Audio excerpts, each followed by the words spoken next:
Okay, now we'll talk about levels of action. And one exercise that I like that we don't always bring into the planning process, uh, but that answers a question around how detailed should my actions be, or am I planning at the right level, is this level setting canvas. And it is a very useful exercise because it helps you understand what you're planning for, and allows you to build up some of your objectives as well as break down the objectives into key results. And it helps you to normalize things, because you may be planning with something that says like, I need to update the website, and then there's another thing that says I need to rebuild our entire marketing campaigns, right? And those are sort of two different things. Or another one might be, I need to get in front of 100 clients, right? That's even more broad than the marketing side of things. So this is how we think about it.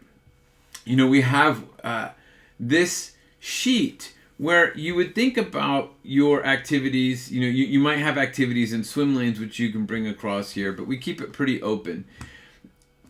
You take those strategic alternatives, the things that you want to do, and you start plotting them on the sheet. And as you plot them on the sheet, you decide, is this a 50,000 foot one, or is this 10 feet, right? So getting in front of 100 customers, that might be 50,000 feet. But redesigning the website or redesigning a page, that might be 10 foot.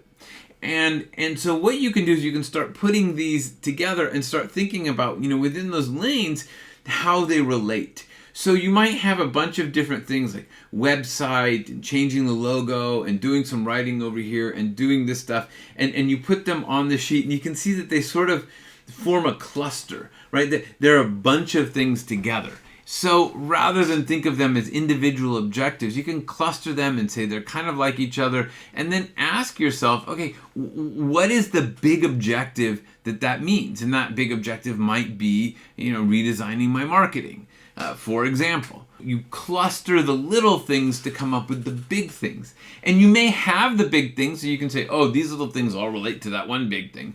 Or you may end up discovering the big thing as you're going through the process. And then it works on the other way as well. So you would deconstruct by taking something like, I'm going to get in front of 100 customers. All right, so you put that over. That's a 50,000 foot thing. So you put that over on the 50,000 feet, and then ask yourself, great, how can I detail that down to the 10,000 foot level? Right? So you would start with something big here, break it down, something small here, and cluster it up. And I just find this helpful because it does allow you to put all things at different levels on one sheet, and then structure them and put them into these different levels, and arrange them so that you can then use them to develop your objectives and key results.